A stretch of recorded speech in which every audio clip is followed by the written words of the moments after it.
Welcome to the herd and thanks for listening. If you enjoy this sodcast, please like it, share it, give it a good rating, and follow, and help more people find their way into the Ruminati herd. If you have suggestions for improvements, please let me know. Howdy, everybody. Welcome to this episode of the Meet Your Herdmates sodcast. Today, I'm very pleased to be joined by Ben Neale. Thank you for joining us. Glad to. Ben is someone who has a lot of experience in the beef industry. He is a producer, both as a cattleman, as well as he, for some reason, didn't think he had enough to do with the cattle operation and a family with 3 young children. So he took on a custom meat and retail meat business. So we'll talk about that. But thank you for taking a little bit of your precious time to just talk with us about your experience as well as your perspective from the beef industry. I do. I thank you for asking and consider it a privilege and hope there's value. Sure, there will be. So you currently live in about as South Tennessee as you can live before you get to Alabama, as I recall. Is that correct?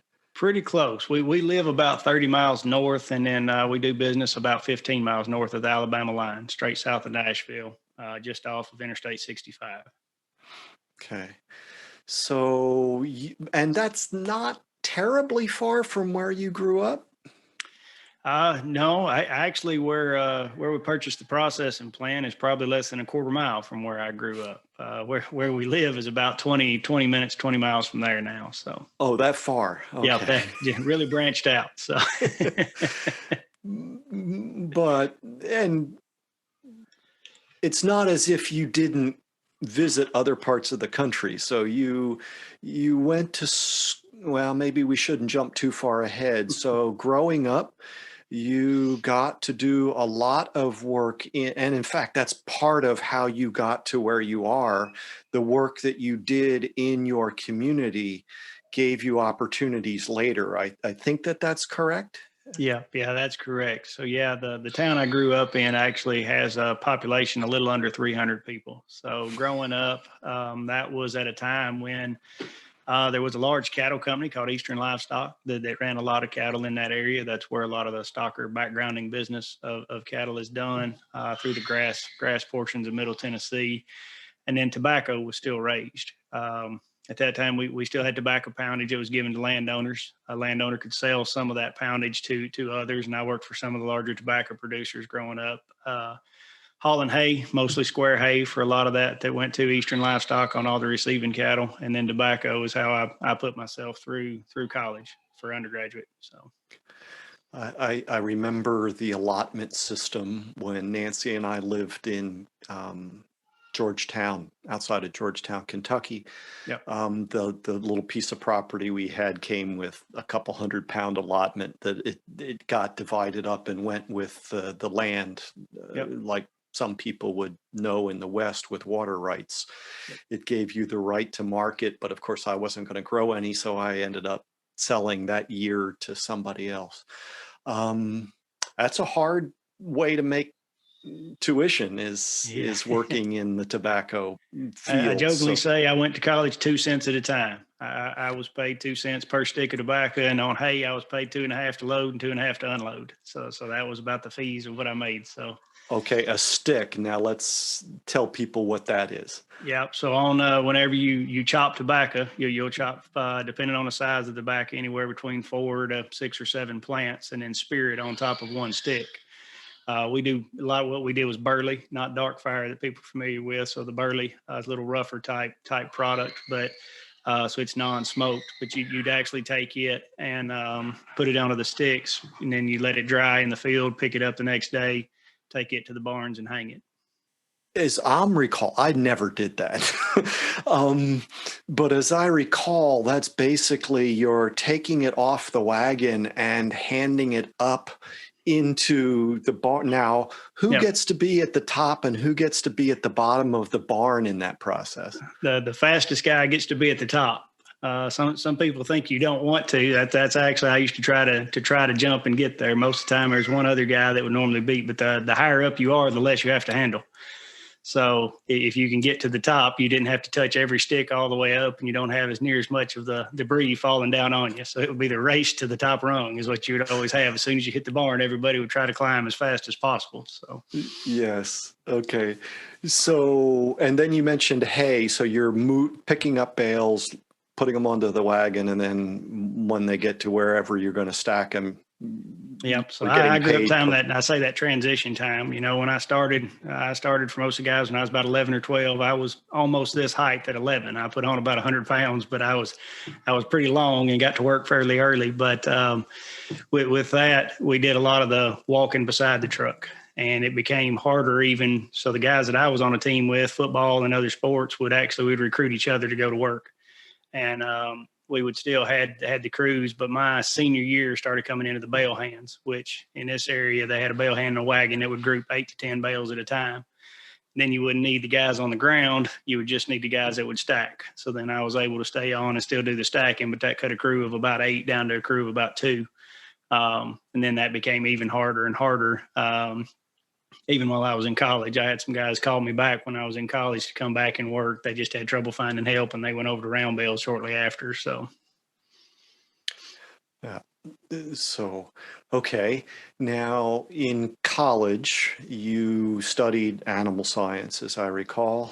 yep. Was that when you animal started? Science pre-vet undergrad degree, and then had I worked a few years for different vets in the area. I wanted to be strictly a bovine vet. And they pretty much advised me not to do that. They said there won't be much living by the time you have your the debt and what it's going to take to get out, start a clinic if you do that. And if not, if you just have a truck, there was a couple that just ran trucks and boxes in the back of those trucks that I helped. And they basically just said, get an undergraduate degree or go into some sort of the business side of it. And I did a business minor. After that, I was on a livestock judging team, started working for some seed stock places in the internship my last year there and met them. And then went that route, went into more of the seed stock operation management versus veterinarian. So what do you mean by seed stock? I work in the seed industry. Kind of. A lot of the registered breeding cattle. So at that time, Limousine was Deer Valley was a place in Fayetteville, Tennessee. They ran about 1,200 between had about 800 registered cattle. Some were appendix, some were purebred, and then they had about 400 recip cows that we would put eggs in and transfer, use as surrogates. So embryo transfer for those. Yeah. So my job there was natural calving and taking care of the donor cows, helping line up the flushes. I wouldn't do the flush, but I would line up a lot of the hormones used, and then do a lot of the artificial insemination for those. And then from there, you moved to Texas. Is that correct? Am I Louisiana? About 50 miles north of. Yeah, not quite as far. I have 2 brothers in Texas, but I never have hung my hat in Texas. But so yeah, I was about 50 miles north of New Orleans, a little town in between Folsom and Franklinton. There was an Angus operation there called Monarch. And the owner of Monarch actually had a company that he owned called Gene Star. And Gene Star was one of the initial front runners in what we know now as some of the Pfizer 50K genetic testing. So that herd was used as a lot of, when he was setting up some of the testing and DNA results of the different alleles that are there, we would do some of the testing on those herds. So can you explain that some more? What exact 50K? What are you testing for? Why? What's the benefit? Yeah, there's a lot more there. So a lot of the data that comes in cattle is on EPDs. And I always, if I do a talk or trying to educate anybody, that first E is expected progeny difference. It doesn't mean it's exactly going to be progeny difference. And you're trying to find out, there's a lot of the environment plus genetics equals phenotype, the G plus E equals P if you go into the old genetics books. But there's a lot of factors that play into it. And like any business, you're trying to limit the number of variables so that you have more control. And that's really what you're doing with genetic testing is you're trying to limit the number of variables that are in some of those EPDs, find out faster if you can, rather than taking numbers. As an example, if you take a seed stock bull, the way that they're tested with their EPDs is to get back data on their calves. Well, if you consider the data, gestation time, 9.5, 10.5 months, depending on what type of bull it is. And then you're going to get that data turned in. So you get birth weight, but before you get any carcass data or anything on that, you're another at least 18 months away. So you're 2.5 years away before you know whether you have a quality bull. And so you have those expected progeny differences that can help and determine that that's going to be likely. But you can use some of the genetic testing that's come on to try to find out, is it going to be more likely that he's going to have more marbling? Is it less likely he's got more ribeye, to make those determinations faster than having to wait on a 3-year data accumulation? So what are some of, I try to explain to people what some of these listings are like when people select sires or they're going to sales to buy live animals. What are some of the things that the industry, the traits that the industry has worked out these EPDs for? The main ones that you'll see, marbling's been a trend for a long time. It has been a major focus. You're looking now to almost 70 to 80% of the nation's cow herd can grade choice, which is a big change from where it was 10 or 15 years ago.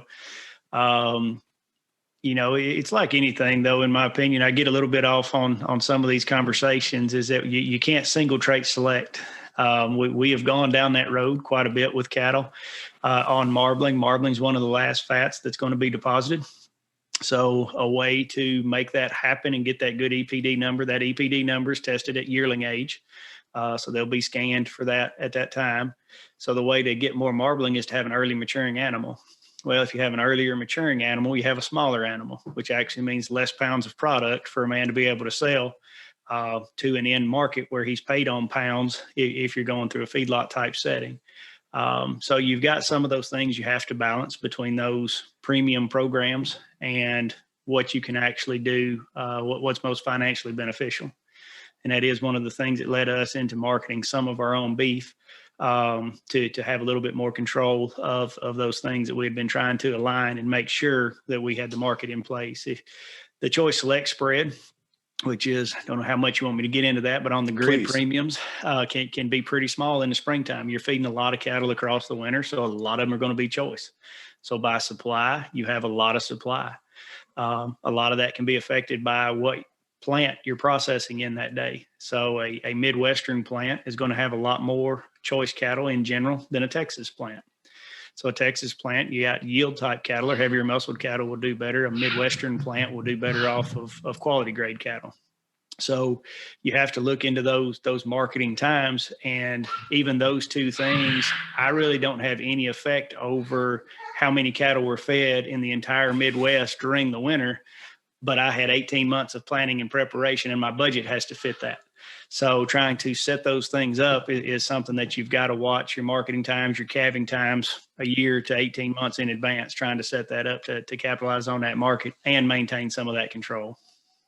And a big part of that timing is dictated by your environment. So you're going to make a decision about how your cattle reproductive cycle best fits your forage and environmental cycle. And then you've got to do the best you can with that in terms of marketing. Yep. And there's a fine line, and there's different views. And that's where it can get confusing to anybody on the outside looking in for things that you do. And you've got to decide on your operation what works. I calve earlier than a lot of people in Tennessee calve. So a lot of people do a spring calf, March, April, May. That's when we have grass green up. I calve January, February. It's a very hard time, a lot of mud, a lot colder. But the reason I do that is because when the cow has a peak lactation around 100 days, she'll be coming off of her lactation cycle at about 3 months in. So whenever her lactation is dropping off, that calf is now coming onto the freshest, best grass that I have. So he can come off of mother's milk on the highest protein that I've got to develop the calf. So it's more work for me, and it can increase, even the death loss, which is something you try to prevent. But it's overall, it's what works for us to be able to get that product to market. And we actually can, if we're going into the feedlot setting with those cattle, we can get them generally processed by June of the next year. And so when you go into the summer, you have a big dip again in the June market. So by going in January, February timeframe and trying to keep a 60 to 70 day calving window, I can normally have them processed and be about 1,350 pounds by about May of the following year. So if not, I'm feeding those cattle into the summer, and they're not near as efficient in the summer heat, no matter where they are. So by calving window, you mean that all your calves are going to be born within 2 months at the most? Yeah, for first calf to last calf. We preg check everything in that time. We leave the bull out for that number of days. I go by holidays. I normally start calving around Martin Luther King Day, and then I'm going to have them out, and be done by tax day. That gives me a mindset of where I'm going to be at on those times, just to kind of keep that. So then that's how I turn the bulls out to match those days, to know when and where I'm at in the cycle. So that's basically 2 heats. If the mama cow doesn't get bred in 2 cycles, then you consider her open for whatever reason and then sell her, or? I do. Yeah. I'll roll from fall to spring, or from spring to fall one time, meaning I do run 2 calving cycles. So, I don't do a lot of supplementation with heifers. Any heifers that I keep, we do a little different here. Everybody's different on their feeding program. Haylage is about the only supplementation that my cows get. I use dry hay for the most part. A lot of it's purchased, so it's lower quality than what I would raise. But my math works to where on leased ground, I'm better off running cows and buying hay than I am trying to raise hay on leased ground and trying to get it up to quality of hay production. So then I do purchase hay during that calving time. So I start purchasing hay at the beginning of the year. That's all haylage. A local producer puts that up, and he brings me a load as I need it during calving season. So that bumps the protein for the cows. So they've got more protein coming in, and the protein for a cow, even though she's not developing muscle, actually is just used to help her break down lower quality protein. It increases energy in the diet, is the reason you feed the protein to a cow. But it'll give an average protein between about a 13 to 15% for those cows when I feed a mixed ration of dry hay and haylage to them. So that'll keep milk production up, keeps the fat on them well enough that they come through the winter okay to breed back in that time frame. You mentioned something about scanning for ribeye area and marbling. What kind of scan is that you're talking about? Yeah, it's actually just it's a carcass probe, very similar to what they use for a repro probe for cattle, except it's about 12 to 14 inches across, depending on which company that they use. Most commercial producers don't use those. A lot of that is done for the seed stock to try to test to get those yearling EPDs of the marbling and ribeye area, so they can do the surface area of the ribeye to know how much muscle or red meat yield that's going to be there out of the steaks, and then the same for the marbling. We actually, because of my background, I do have the connections and the guys in the area, so I actually do scan any cattle that I'm going to put through our meat line to make sure that they are quality for what's going to go through. So if we run, even with what I process at the feedlots, we still average somewhere around 86 to 88% choice, depending on the year of what we send. I don't target a lot of prime. I know that's something that a lot of people do. Some cattle of mine will go prime, but for a large part, they're overfed if mine are prime. They can do a good choice, but I have a lot more money tied up in trying to hit a prime market, and I don't really have a premium for a prime product more than a locally dry aged choice type product. Okay. And this is ultrasound, right? That is the Yes. technology. Yep. Ultrasound technology. So there's some different variations on that. Some guys do what they call a shoot side with that, where they'll look and make the judgment right there at that shoot side. The others are go through what's called a cup lab, which is a certified ultrasound program to where a third party is actually looking at the images that the person on site takes to make sure that there's validity there. Not saying that a shoot side person can't, but it might be influenced to make a call one way or the other if they're standing there by the man that's paying them. Whereas a cup lab is a third party usage. Mm-hmm. Okay, so your forage base in that part of the country, you're certainly lower part of the transition zone from cool season primarily to warm season. What sorts of forage resources are you relying on? Yeah, and that's the thing too with saying, that we're able to do when I say I do a spring and fall, we're in a temperate zone. I'm able to do a spring and fall because of our weather and forages. I don't think I would try that in other areas of the country with what they have to deal with by the extremes in the weather. We're going to have a few, we have some snow outside right now. That'll be about the third or fourth time I see it this year. And it's only about 2 inches deep. It's just not going to be that bad. Our main issues are mud that we deal with. 40 degrees and rain is our winter in between 40 and 50. So right where I'm at, a lot of fescue. So you've got for the cool season grasses. So you'll have a fescue clover mix. There's some timothy and some things like that.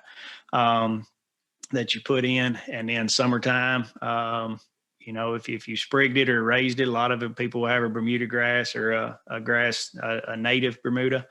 I have good luck out of using just I call it's a giant crab. It's the old crabgrass that's actually available, and try to manage with as little planting as I can. I do plant a cereal rye or use some rye grains on occasion to bring in some winter grazing for the cows. So as I stated earlier, I use haylage, but I also will for some pens and some of those heifers.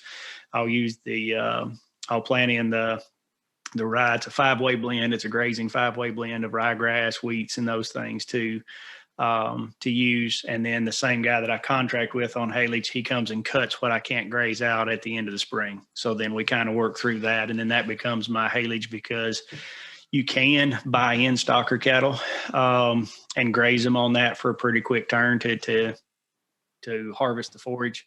But it works pretty well for me, or pretty close to dollar for dollar, to be able to give him that portion of what's on our place. He sells it previous, and then he brings me some more haylage later in the year.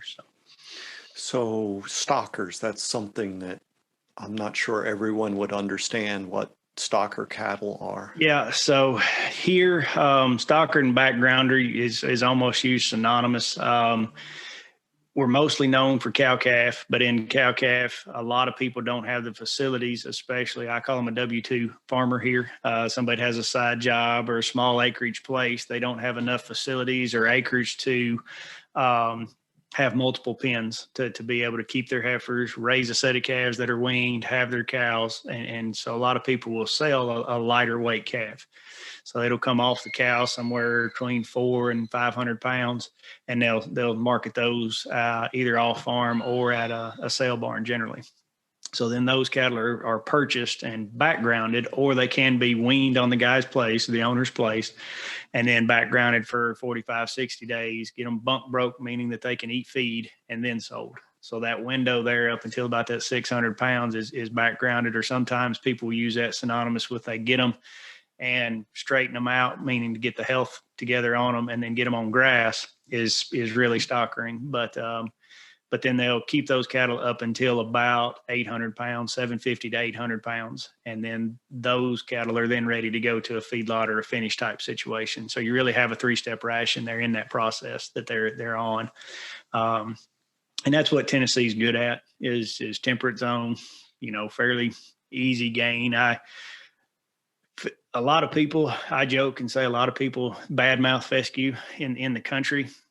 my thing is fescue's almost always here. Even in a drought, we still have some fescue. So it's something that do we get lower gains on it? Yes. Is it something that has to be managed? Yes. Is there some issues with it? Yes. But I can feed them some fescue and they'll still stay alive versus something on a complete drought where I'm bringing hay in from 3 states away. So it's something to deal with and limit some. Even with what we do, with the way that we graze it, we can kill out if we got anything that's really bad endophyte infected, but we really don't have it by just limit grazing and doing what we're doing. So, couple thoughts, and they've all jumped out of my head. The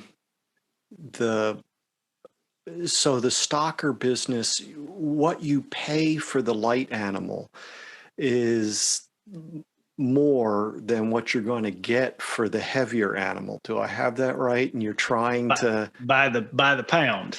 The pound. Yes, yes, yes. Yes. Yes. Well, right. Hopefully. Yep. That's how you hope it's going to be anyway. Right. Yeah. Right. And that really is, I mean, right now, honestly, in the market in our area, stockers are a better business than cow calf. And the reason I say that is margin. So as the market has changed in the cattle business, just like everything else, it's sped up. The volatility has increased. What used to take a year to be a nickel to a dime change can happen in 2 weeks, 3 weeks. And a nickel and a dime change on a 700-pound animal is, $35 to $70. And some years that's your profit. And that, again, you didn't do anything different between the guy that sold March 1st versus March 30th. But the market can change that fast. So when you're a cow calf man, you have all your money tied up 18 months prior to calving, all of those things. And then you take that calf to market and that's what you get if you're selling at sale barn or selling into that environment. The stocker man has a quicker turn. So if he turns that calf out and he's got, 1.75 pounds to 2 pounds of gain on easy grass, if he's not even feeding, he's going to put 200 pounds. So in 3 months, he's going to sell the calf again. So he's not going to be stuck for as long in a downward trend. And if it has gone down or gone up, he's going to buy into the same market. So if he sells a low calf, he's going to buy a low calf, and eventually he'll cycle out of that. Where a man who purchased cattle, for our current situation in 2014, they're worth over about 1.5 or 2.5 times what they are now. They're worth about $1,000 now. They were worth $2,500 in 2014. That same cow is still walking around that some of those people purchased, and it's now not only depreciated, but it's now worth a third of what it was. So that's where the risk comes in the cattle side, and makes it harder and harder on the cow side. It makes it harder for young people to get into the business. You have a lot of capital to outlay between equipment, land, and then you've got a market that you just do not control. And it makes it difficult for more young people to be interested in that much risk. Absolutely. So I want to continue on your journey, because the last thing was working for seed stock producer and doing the testing. So at some point you went from Louisiana back to home state. Yeah. And how did that work? Because one of the questions that I hear people, they want to know how to get into agriculture, right? And the joke is, you were born into it, you marry into it. Other than that, yeah. So could you tell us a little about your personal experience? Yeah. So I'm first generation. Really, my dad has a small farm, about 50 acres in close to where I grew up. He's top, I think, was 16 cows is what he had. So my granddad was a chemical engineer. My dad's a mechanical engineer. My older brother's a mechanical engineer. And then I wound up being in agriculture and in the cattle business. But what drew me to it, again, I said I started working young. The men that I worked with took an interest in me as a young boy. And I got a lot of reward. You look back over life, but I got a lot of personal satisfaction from those guys being proud of the job that I would do for them and the way that I worked. And so I was drawn to them. and drawn to the work ethic that they had and how they provided for their family in that.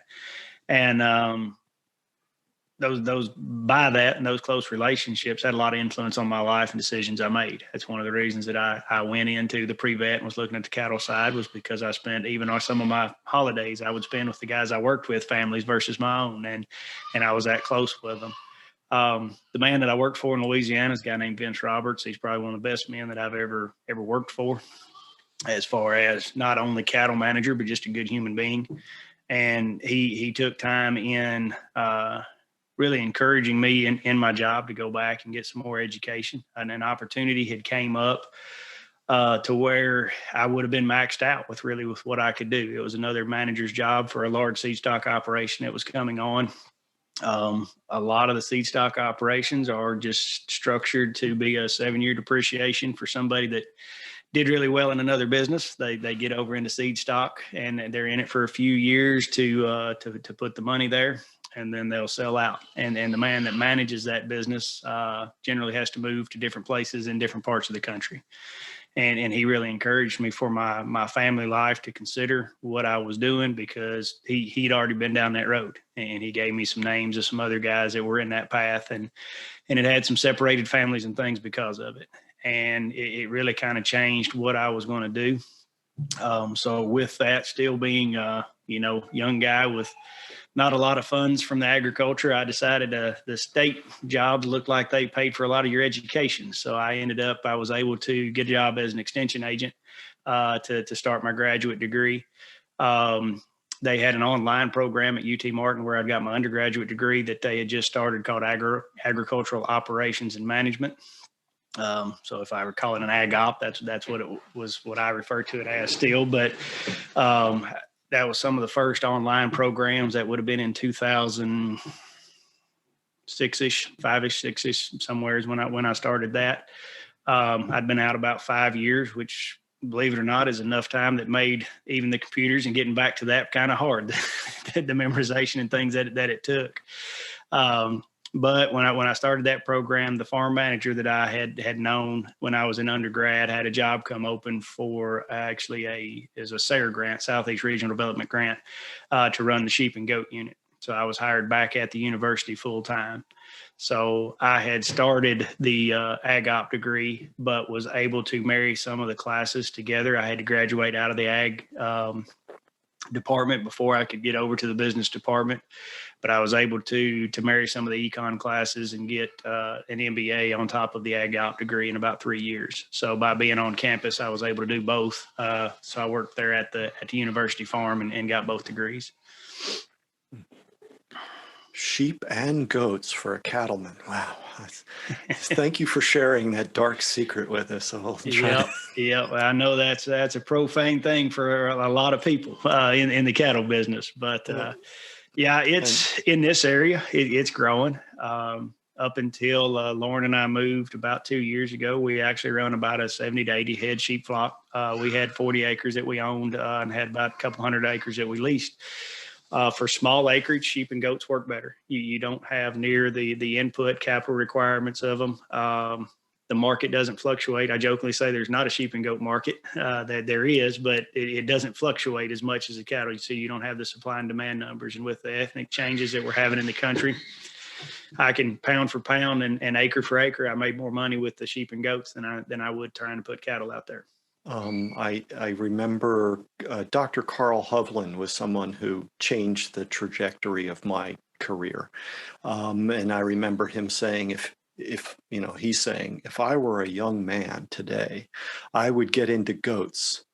One, because of the market that he saw developing, but two, because he just saw hundreds of acres of kudzu that people could manage, if you will, and utilize. So there was that. And I also remember in Kentucky, they called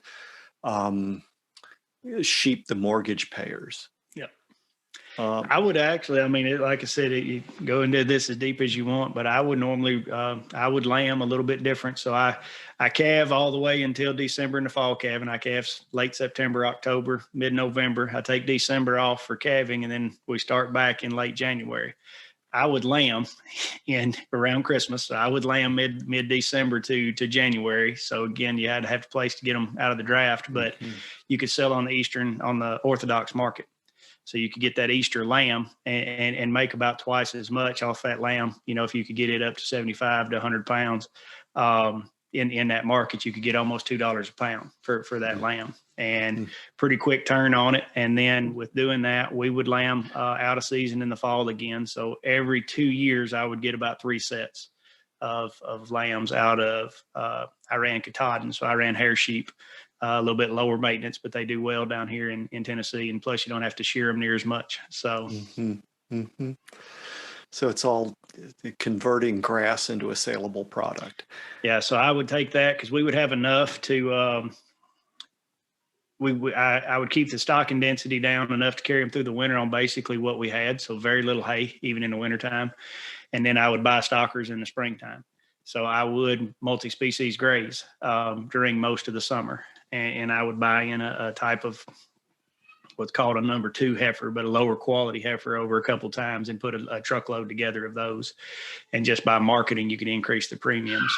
And then graze those on grass until about September, and then pull them off, let the fescue come back for October, late September, October, and then run the sheep through the winter, October, November, turn the bucks back out, and then they would be ready to breed and have lambs for me in January. So.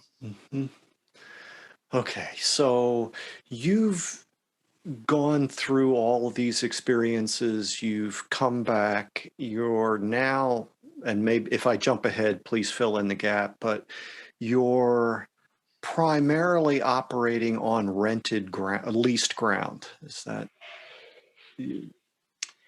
Yeah, and that comes with its pluses and minuses. With leased ground, all your rent is tax deductible. So if you're fortunate enough to make money, it does count as an expense, where your mortgage payment on your interest is tax deductible. So yeah, I just heard somebody say you don't pay taxes on rented ground. You can, that part helps if you keep your rent down. But even this year, as an example, it was a large tract of ground. They sold it. What was owned by one person, I now have 5 landlords, and I lost one tract of that. Just because they want to look at it rather than have cows on it. They haven't managed the grass on it yet. I think somebody, I don't know whether it will be me, will be back on it with something that's grazing the grass, because it's just a lot of grass to maintain when you don't have anything grazing it. So they want it kind of look manicured right now. But, so with that, we had to reduce. I had about a 60-day notice, even though there was longer term in the contract, and the way things are supposed to work and the way things really work sometimes are 2 different things. So we had hay purchased in. We had to move hay that I'd already moved in and paid somebody to move it in, then had to pay them to move it back out. And so you end up having some of those type of unforeseen expenses and things that are outside of your control when you're running leased ground. But at the same time, I have nowhere been near that tract was 2,400 acres, and I was nowhere near capable to financially purchase 2,400 acres. So I was able to have access to it, to rent it and use it, try to take care of it for them. So there, you have to be creative and willing to adapt, which again makes cow-calf a little bit harder than having 25 or 35% of your business in stocker cattle. Because you have more flexibility of scheduling there to either increase or decrease your numbers. You can depop your stocker cattle and not have to depop a cow herd if you need to do that. So again, they're kind of 2 different dynamics of the same coin, or 2 different sides of it. And I jokingly say, being in the business, a stocker man buys all the problems from a mismanaged cow-calf man. That's really what you're trying to do. You're trying to buy the thinner, the lower, the poorer, and upgrade them. So it's a different mindset versus as a cow-calf, which I say I'm more that way. If I have a problem, I feel like I didn't do something right 90 days before. Whereas a stocker person sometimes intends to buy something that is mismanaged in order to upgrade it, so they buy it at a lower price. So you got to have that mentality of both sides. What are you buying? I say I buy something, I raise one animal, and I buy something that looks completely different because I don't necessarily want it to match. I want it to be an upgrade or what I can do with it. So what was the thing that encouraged you to buy a meat plant and begin doing custom butcher work, and then the next stage is the retail business, or if it was the other way around, describe that So process. part of after graduate school, I actually became, I'll back up for a second. I was an exec for a nonprofit for a few years that took a spot in between our Department of Agriculture and the cow-calf producer. So it looked like mandatory animal identification was going to happen after the BSE cows that were found in early 2000s. So in order to be proactive, there were some areas in the Southeast, because we are a little bit different in the way that we market, a lot smaller producers. So the way to kind of get organized is more organizations. Sometimes that's counterintuitive, but we've got more to adapt to certain instances, and then we try to combine them. So there was what was called the Southeastern Livestock Network, and then Tennessee formed the Tennessee Livestock Network. So we were a subsidiary to that larger group. We worked with what was called PVPs, or process verified programs, to verify the data that we were getting on location and age of those animals. And then that was all housed internally, or I housed it for those producers. When we would market the cattle, I would use an EID tag, which is very similar to the RFID technology that's used on clothes. If people walk through those panels and set the alarms off, they make a cow tag that's very, very similar to that. We can use that technology. It only holds a number, doesn't hold the producer's address, name, anything else, just a number. And we can ping that tag and have it into a spreadsheet or another system, and then it would marry up all the data that was given to that tag. So then those cattle would then be available at that time for the Japanese export market. So it was good and lucrative for a good probably 3 or 4 years. And then politicians, being what sometimes it seems like they are, they negotiated away the premium in order to open the market. So more people could get to it, but then less of that premium makes its way back down the cow-calf man at that point. That being said, I had set up a pretty good network of relationships and friends through that time to I knew where good cattle were. We would follow them all the way through to grid performance. We knew a lot about them. We knew the cows. We knew the cow herd. We knew the pedigrees, all of the information. So going back to the beginning of our conversation, I could take a lot of the variables out of the cattle and know how they were going to perform for the feedlots. And if the producer wanted to retain ownership, we would negotiate that, or help them negotiate it if they were new to it. So we started marketing the cattle out west. As the premium became less lucrative, it was harder to get the data back. So a lot of what we did was work with different feed companies or breeding companies to get them information on different bulls, different feed programs, mineral supplementations that they were using. And then we would trace that all the way through the carcass, the kill side at plants. So part of my job became flying out of Nashville. I would fly out just different places. Most of the time out to Kansas is where I would end up. Go into some of the plants at Dodge and some of those, and we would get back the data. If the plant wasn't going to run them past a panel reader, it was my job to go get the data, being carcass weight size, marbling scores, et cetera, and to complete the research projects. So getting to see it from that side, I've jokingly told people, that ask me why I'm doing it here now, is that, most of my career had been spent getting animals up to the rail. Now, I guess the second half is going to be work trying to break them back down or get them off and make them small again. So that, the plant I purchased, we purchased cattle in 2011 for the first time as the cows that I owned when the Texas drought was on, because of, again, where I was at, I was able to go down and purchase cattle cheaply then because of the drought that was going on with some of the depot. So brought those cattle up, immediately started selling freezer beef, doing ultrasound on them, doing a lot of what I had done over the last 5 or 6 years. Had been taking those to a different inspected plant, federally inspected plant, is what you have to have for resale. And anytime I was selling halves and wholes, I would sell to the two brothers that I purchased what we currently run from. They retired in 2016. They were 68, 69 years old. One of the gentlemen has Parkinson's. The other one's had a bad knee. They had their wives were in the business, and their wives quit coming in January. The two brothers were still coming to work, but their wives quit and said they were retiring. In late January, they realized they couldn't find the help, and they had to call and cancel quite a few appointments in that area. So I began talking to them in February about the plant. Didn't really have any background in it. It's been a stiff learning curve. But was able to get it in the fall of that year. Had to repurchase a lot of the equipment, get a lot of the permitting and things done. So was able to reopen in the beginning of 2017. So you said grid. What's that? On the grid marketing, is that what you're referring to? So whenever you have, it's basically it looks like a grid, but you've got yield grades on one side and quality grades on the top. So a yield grade being how much red meat, red muscle versus the amount of external fat be over here. So yield grade 1, 2, 3, 4, 5, really fat, light muscle to be a 5, really, lean, no fat be a 1. And then you've got all of your quality grades, or how much marbling they have, standard, cutter, choice, all select, choice, and prime all the way through here. So wherever that animal lines up between yield grade 2, choice plus is where it lands on that grid.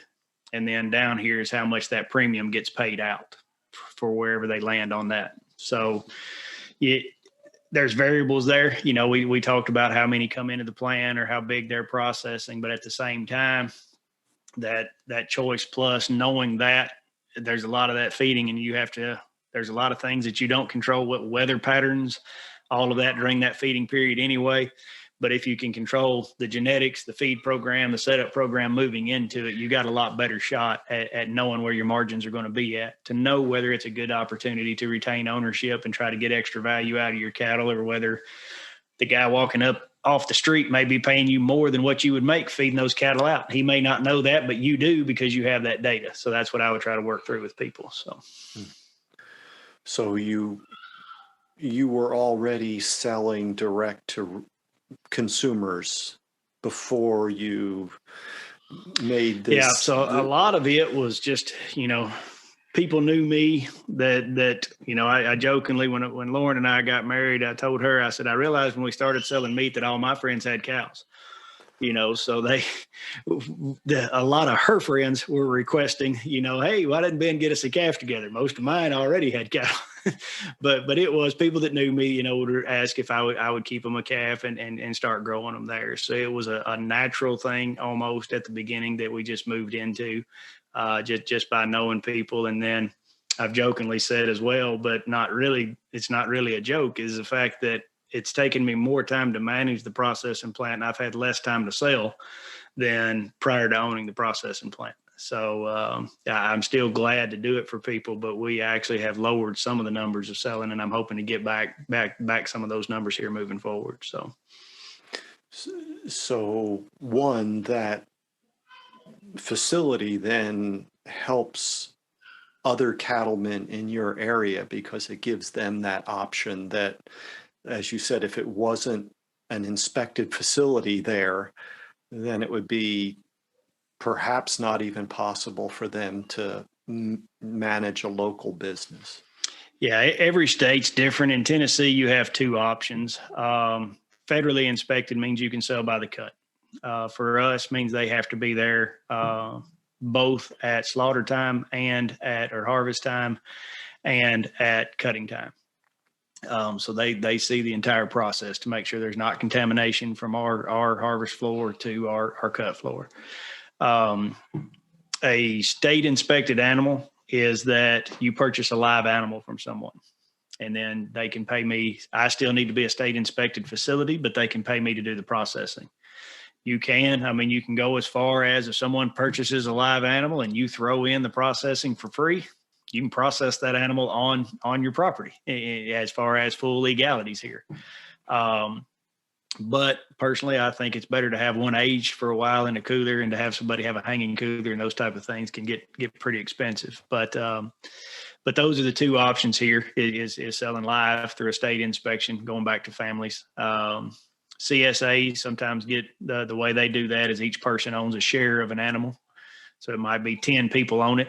And then that's how they get around doing some of the federal inspected side of things to being able to use a custom processing plant. But that's how those work. But so before I think this is true, and if we it do is, less than about 2% of our own animals. So sometimes people think, they know I have cows too. They don't realize how many we do. But yeah, we're less than 2% of our own. We're 98%, which means I have to do a good customer service business in order to be in business. So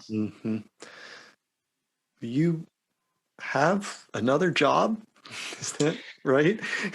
Yep, I have until this year. Okay. I'm actually I've turned in my notice, so I've got just a few days, a few weeks left, and so I've jokingly said some people will work one job for 30 years. I tried to work 3 for 10, and so now I'm backing off a little bit with the kids being the age that they are. I'm going to go to the cow herd and having our plant with COVID and the meat sales with what they've done for us this last year. It's been really well. Really, we've been blessed, but I assume it'll hold a few more years. I may have to go back to punching the clock somewhere else in a few years. Maybe not. We'll see how it goes. So I was going to say, what are you going to do with all your spare time when you? Yep. So it's we've got. I still have a few more dreams. That's what Lauren said. My wife says, you never run out of ideas. I said, you just run out of time. So I've got some other things. If we can get some things going that I really would like to do for in the community, if I could. So you were for a while part of, what was it, Young Producers Group of NCBA. Could you tell us a little about NCBA, the Young Producers, what that sort of reality is like? Sure. So yeah, that was trying to think when that was. That was about 10 years ago is when they started that. What they had, what has now turned into YBL. If anybody listening is still involved with that, Young Beef Leaders, what YPC was, or Young Producers Council, was a way for young people. There was a president at the time named Andy Grosetta that was the one that kind of had started that idea. To get involved through NCBA and through some of the state affiliate levels. So he had the idea, the vision to come to the National Cattlemen's trade show and everybody in the family have something to do. And one of the things that we've continued to see in agriculture, there's a lot of programs for people in high school. There's FFA, 4-H, and those type. College, there's some. But the moment they leave college, because of the capital requirements for farms, et cetera, we lose a lot of contact with people in their 20s. And the goal of YPC was to try to give an organization for people that had interest, the people that had involvement, to still be able to make contacts with people higher up inside the organization, but also be able to grow their own network and across the country. So with that, I started being on it was a way to learn how NCBA works. So they had what was called the Tax and Credit Committee. And then they had a YPC person that was part of the Tax and Credit Committee for NCBA. And then they had the same thing for environmental stewardship, have same thing so all the different boards that they have, YPC was a mirror image of that for the Young Producers Council. So then the Young Producers Council person would go to those meetings, get back information, and then if we wanted to, would make a resolution to go back to those boards to be able to have a voting presence or a voice on those boards. With that, it was a great experience, not only from being involved with NCBA, but by being able to continue in that. I ended up becoming the chair over about 3 or 4 years there as well. With that, was able to attend the Five Nations Beef Alliance, which was held in Canada the year I was able to do that. So that's through trying to get back, remember now, New Zealand, Australia, Canada, Mexico, and U.S. So it's representations from those 5 nations of trade agreements. So we were able to go and meet other people, young people that was with that organization as well. So I still have contacts in Tasmania, New Zealand, Mexico, and things like that I was able to meet. And all of that started through NCBA and through the YPC. So I still, as well, we're not as active as we were But through that, was able to do some classes at King Ranch down in Texas. We had a 2-year leadership program that they put on through King Ranch, or in partnership with King Ranch. And then out of that organization and a few other contacts I made, we actually developed a mastermind group where we would get on calls from Iowa, North Dakota. One guy's a PhD microbiologist for Darling.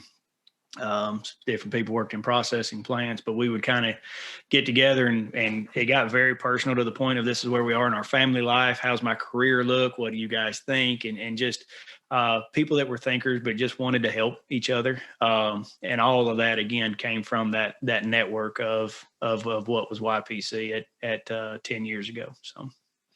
Well, plus there's one additional thing that happened. Yep. And a great part of that is exactly, that's where I met my wife. Yep. She was the communications director when I was chair. So, yep. She was at Montana Stock Growers at the time. We dated on video for a year. That was pretty hard. I think we got 2 trips and a few conferences in during that time. And then she moved down, and we married a year later. So. Congratulations. All of that through NCBA and YPC. So join YP. No, I'm kidding. That's right. You too. In fact, we became introduced because I had seen a video that had been posted by Montana Stock Growers that she was in, telling her story along with the images. And then the connection got made and we got introduced. So,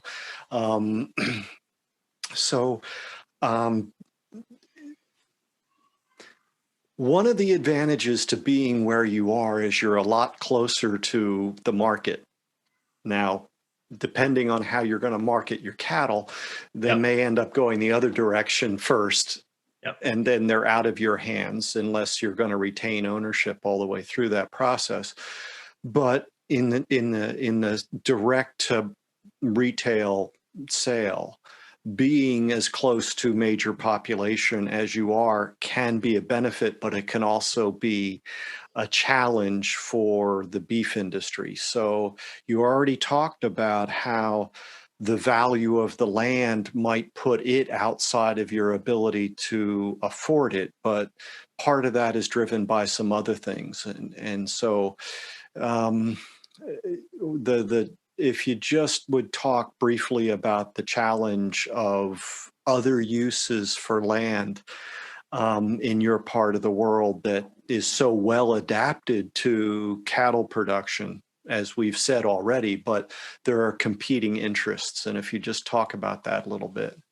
Yeah. So even when you went, 2 things that have happened that's really constricted available land here. When you had the ethanol subsidy come in, we have marginal row crop ground at best in Middle Tennessee. West Tennessee, you get over to the floodplain there on the other side of the Tennessee River, you've got a lot better open ground for that loam type soil. We're clay based over here, so there's not a high quality ground. Creek bottoms and things. There's some spaces that you can do okay, but when that came about with the ethanol subsidy, there was a lot of cattle ground that got turned into crop ground, and then stayed long enough to where the second or third year they were able to convince that owner, the landlord, to pull the fences out. And so when as soon as they get the fence out, there's not another option to compete with that ground. Fencing cost has continued to inflate while cow prices have not. So in this area too, it's a little bit different because of the rainfall that we get. You don't have the lifespan of a fence like you do out west. You're looking at 15, 20 years at best on most fences. So you'll fence a place 2 or 3 times in your life in order to keep it up, to keep cattle in. Secondly, one of the things that depends whose numbers you look at, they say anywhere between 80 and 92 people are moving into Tennessee right now with the political changes. One of the things I like to look at for that is the U-Haul data. If you look at where most people are picking up U-Hauls and coming, Tennessee's number 1. Texas is number 2 right now. So we've had a large influx. We've been insulated a lot of times in the housing market, but coming straight down the 65 corridor especially, you have a lot of people moving in from other states, especially with the work from home or being that close to the Nashville airport that they can fly out. We have no sale or no state tax. So it's a good benefit for them to live here and work somewhere else as a way. That being said, land now is my best math on cattle is about 4 to almost 6 times what its aesthetic value is. Just meaning that when somebody wants to come in and buy the farm, they can pay 4 to 6 times more than what that cow can pay for it, and you operate. So the ones that are able to purchase that ground are either people with a strong W-2 job and a wage earner somewhere there, or someone that has 4 or 5 places already paid for that they're using that cow and that income so that they can continue to expand. And a lot of those guys, I know quite a few of them in the area, and talking to them, they'll tell you their places are just like their cows. He said, our land's made for trading. It's not family legacy land anymore. We're going to keep cows on it in order to keep it from growing up too bad, but it's intent to break it up here in the next 10 or 15 years. So when you have that type of mindset, you can try to compete against it and say, oh no, it's so sad. But in fact that's the reality of where we're doing business at. So the benefit does come with having an increased market access to the end consumer. So that was why I bought Light Hill or bought the plant and turned it into Light Hill. And what we're trying to do is it's only a few miles off of the interstate. I can pick up product. I can be, 2-3 Nashville suburbs within 40 minutes of where we're located at. Our farm is 20 minutes, a little bit farther out in the country. So I can take that, and make that loop within an hour if I need to. So it's different. A lot of times I say I go to the concept of the optimist or pessimist. Is the glass half full or half empty? And it's the engineer that says it's twice as big as it should be to begin with. It just is what it is. So that's kind of with my background and my family. That's how I look at things. You can be sad about the changes of it or nostalgic about the changes, but either way, they're happening. Would it be easier for young producers to get into the business? Maybe. It's still a lot of work. And going back to when I do talk to clubs or groups of young people, I knew starting out from my background being in it that it would take 10 years before I would ever own what I was trying to do with the cattle, that I knew I would work. And that's a hard sale to convince people of, young people. Most people don't understand that. But if you're interested in doing it, you're going to work 10 years for free. I had a set of cull cows back in 2014. I told you I'm kind of harder on them. They may be young, but they would have been a good set of cows for a young guy to start with. And I told him, I said, I'll send them to you and you keep them and you buy me out, because the cull value of those was about $500 or $600 and cow value at the time was $1,200.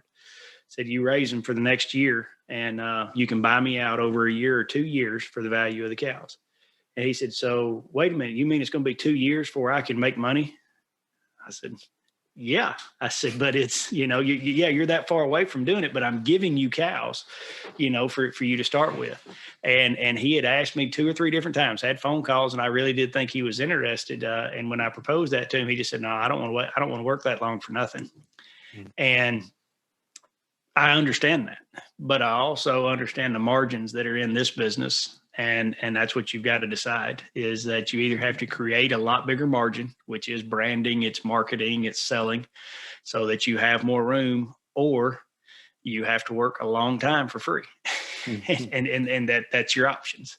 And sometimes it's a combination of both. You've got to do both. So somebody, the idea of a large part of the beef industry in the United States, certainly at the producer level, is lifestyle rather than business. Yep. And that can be a hindrance towards the improvement of the beef industry in the U.S., because those people who are treating it as a business can sometimes be competing against people who, it's like, that's not, as you were saying, it's not their business. It's not what their livelihood depends on. So, and it's gotten to, for a large part, again, part of my background is finance, and I get to see a lot of people's books in doing what I've done. A lot of them, their operation is their way to get their W-2 taxes back. That's really all they're trying to do. And if they don't have that W-2 job, it doesn't make sense for them to continue to own the cattle. So as these guys would come in at 62, 63 years old, and we're talking about a short note or a tractor note, I was always trying to ask, are you planning on retiring? What are you going to do? Because you see, you're actually losing. Your depreciation is taking income for your cattle operation. So when you go to fixed income, do you really want to still have these around, and what are you doing? And most of them had never realized, and that's what was a surprising thing to me, had never realized that they were actually losing money. They were only getting their own tax money back by the structure of it. So it is, I mean, it's changing. Not to say there's not ways to get in it. There's a lot of ways, and that's the issue I guess I do take with some. I go, I sit here and say that it's very hard to do. It is, but I did it on contract grazing. I was able to get some lease ground. Another guy owned the cows, and I took care of his cows for him. And then I've done it with the stocker cattle the same way. We'll do a split on profits of whatever the stocker cattle were. There's a lot of stocker operators in this area that'll pay you per day, and they'll do all the marketing. So there's ways to get in it with a lower capital requirement, but you've got to get in the circle and get in the network to know. And you've got to come with ground. That's what I always try to explain. Is that you've got to bring something to the table. They have money in cattle. They don't have the ground. So if you can find ground, they'll help you get in the business. So good. And so contacting people who are interested, obviously there's knowledge that they need to acquire, but the experience, as well as you said, the connections. And state and local cattlemen's organizations are a place to start with that. National organizations, those sorts of things would be a obvious place for people to try to begin making those connections. Yeah, and I always do like to tell people this. I joke with the young guys. I spent a lot of time in sale barns growing up. It's a good place to make those connections. They're basically the social spot for a lot of the cattle. But a lot of the guys there, that's the only reason they are there. It's the social spot. They haven't made a business out of it. They're hanging out. They want to be connected to the industry, but they haven't. If you're going to look for a connection there, look for the guy that gets there right before sale time, during sale time, buys it and gets back out, because he's the one that's actually working and got things to do. And don't just hang out with the ones that say, yeah, it's so hard for you. Find the one that's doing it and hook on to him and say, can I come ride with you for 3 or 4 days? And you can generally learn a whole lot more. Excellent. Ben, thank you so much for sharing this time and what your background and your experience and your knowledge. Been asking you a bunch of questions. It's only fair to give you the opportunity, if you'd like, to ask me a couple questions. I guess one of the things that interests me, I always like to, I say, pull the curtain back and see what the wizard's doing. So why this podcast, and what's your desired hope for the effect of it? Oh, good. So the reason for the Sodcast is, again, I've been given the opportunity to meet people who have expertise that goes from the production side all the way through the health of the consumers. And obviously that's a huge territory with a lot of individual silos of expertise. It's my perception that those silos end up being isolated from each other, and you don't have people who can build bridges between, or there's a need for people that can build bridges between those. I see a lot of voices against animal agriculture, either the practice of animal source food production or its consumption. And I think there needs to be people who can bring information into the public that contradicts those anti-messages. I'm realistic enough to know that I'm not going to convince anybody who's firmly seated in an anti-group in ones, but we haven't done a good job of getting the positive message across. And so that I hope that at least people will hear information that they can say, huh, I didn't know that. And then you should pardon the expression, ruminate on that for a while.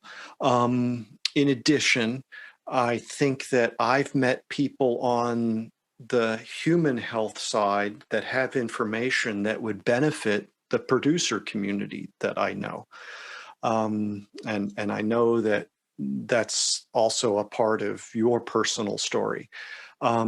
So when we have, I go to these meetings and I look at the audience and go, maybe there's people here that need to hear about metabolic health and how that might be restored. And judging by what you service at the meals, yeah, probably we need to talk about that a little bit. And then globally, I see the need that humanity needs more animal source food in their diet globally. That doesn't mean it all gets produced in Tennessee and shipped over somewhere else. It means how can we help people in sub-Saharan Africa, for example, to produce more in a way that protects, maybe even enhances their environment, that's appropriate to their culture, that gives them the economic opportunity that comes with livestock agriculture. So I want to build bridges, I want to convey information, and I want to encourage people to look more into it, because I think it's the good news that I see is that ruminant animal agriculture is going to be critical toward meeting the goals of 2050 and beyond. So that's maybe a start on an answer. What's the biggest roadblocks you've run into so far? Well, I sometimes am surprised by the pushback I get from agricultural audiences.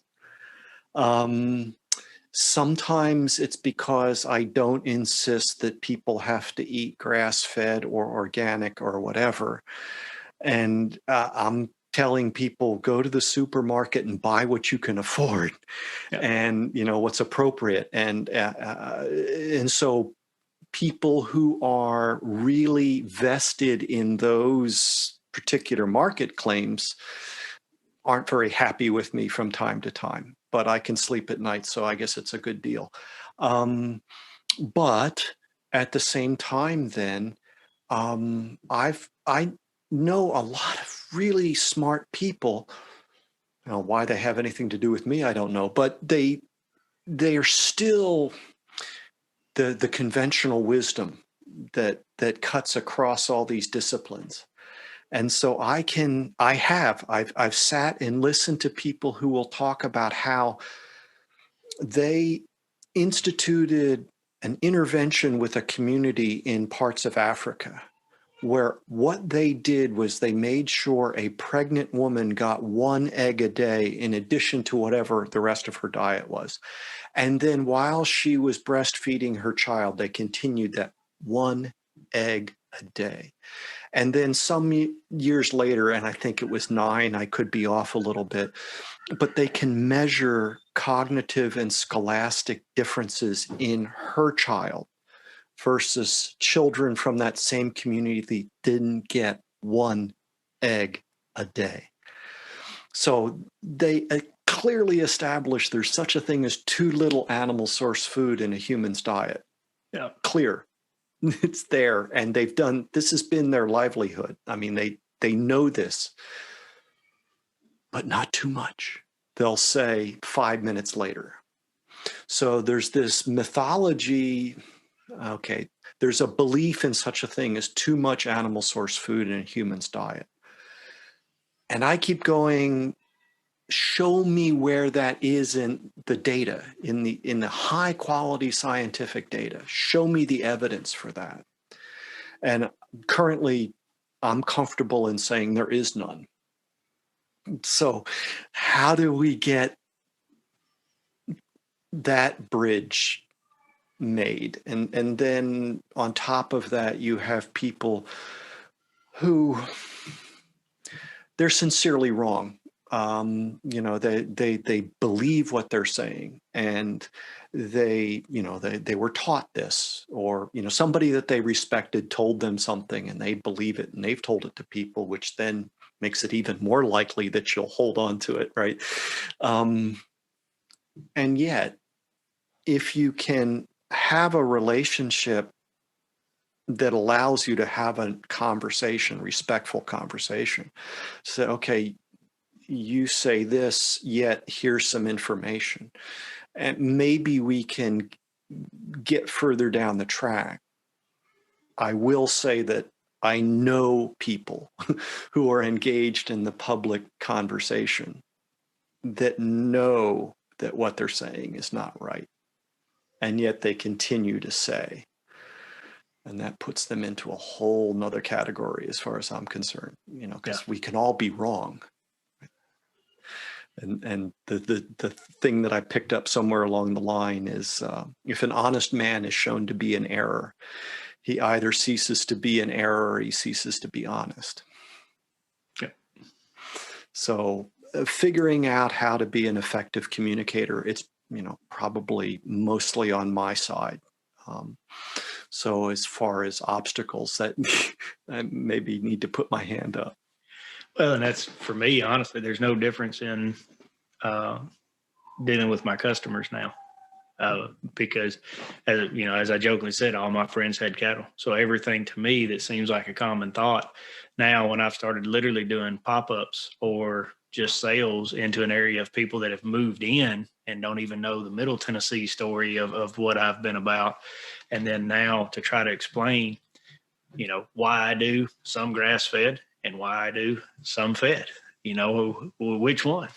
Because I have a product for you, it's which one you believe needs to be.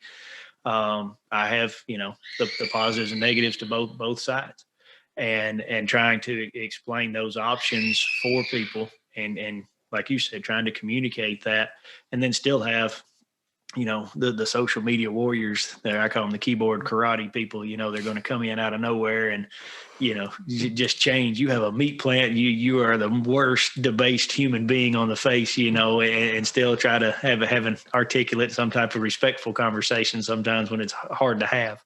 But that's why I asked what was with that. I know you're dealing with an eclectic group of people, and trying to bridge that. And I feel like, even as a private business, I'm trying to do the same thing in the story, and even in the branding that we do.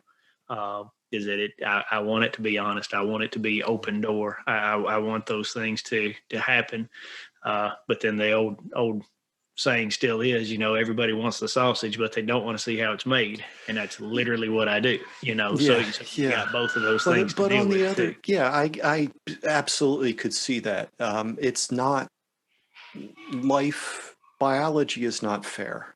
Yeah. It is what it is. And we have a growing number of people who can tell amazing stories about how somebody who has been on insulin for years as a type 2 diabetic, when they shift to a diet that's much higher in animal source food, restricted in these processed carbohydrates, they're off medications. They lose this excess body fat. They are, by objective measures, healthy. Okay, now let's have a conversation, because you've just liberated this person through all the work that you're doing, that we don't have to, because we can go to you, right? That's the societal bargain we're now making, because I don't have to produce all the food that I consume 24 hours a day, or however, every day. My daily food is not dependent on my daily effort directly. I'm going to do something, I'm going to be paid for it. I then turn around, and in exchange to you, I get food. And in this society, it's remarkably little out of what I make, compared to other, where it can be half or more of what somebody makes they have to spend for food. but it's more than food. It is this liberation and health improvement. And part of what I've been thinking about how to voice to various segments of the beef industry, and I've said it and I twitch whenever I hear somebody say it. There is no the beef industry. There's the bit that you do, the various bits that you do in Tennessee versus the various bits that somebody would do in Texas versus Kansas versus California. It's all different. At the same time, marketing in beef has said we're lean, we're lean protein, and talk about themselves as part of the protein industry. And then I hear this morning's conversation. It's like, well, you're marketing a heck of a lot more than protein. And if you just talk about protein alone, you let somebody talk about vegetal protein as if it's equivalent to animal source protein. It isn't, never has been, never will be. And at the same time, if we could help more, but there's 2% of producers, 98% of consumers in the United States, something along that line. Yep. If you could help your consumers restore their health, you've just made one heck of a customer, right? And so helping people understand, especially those people who directly interface with the public, the consumers. We're all, I think Amanda Radke is where I got the quote, but we're all concerned about the same thing. We just understand it differently because of our experience and our perspective. And maybe if we could speak to one another and listen, we could understand that we're really concerned about exactly the same thing. And we then maybe can get past the us and them and get past the diet wars and whatever else that's going on. There's just too much of that, and I'm getting very tired of it. So that hopefully is also why I'm engaged in this activity. Okay. Good questions. Thank you, sir, for your time. I look forward to getting to visit your part of the country in that great good day somewhere down the road. Made my first trip the beginning of the year and felt good to make a trip again. Yeah. Yeah, get out. So continued success and progress and blessings to you and your family. And thanks again for your time. Thank you. Thank you for having me.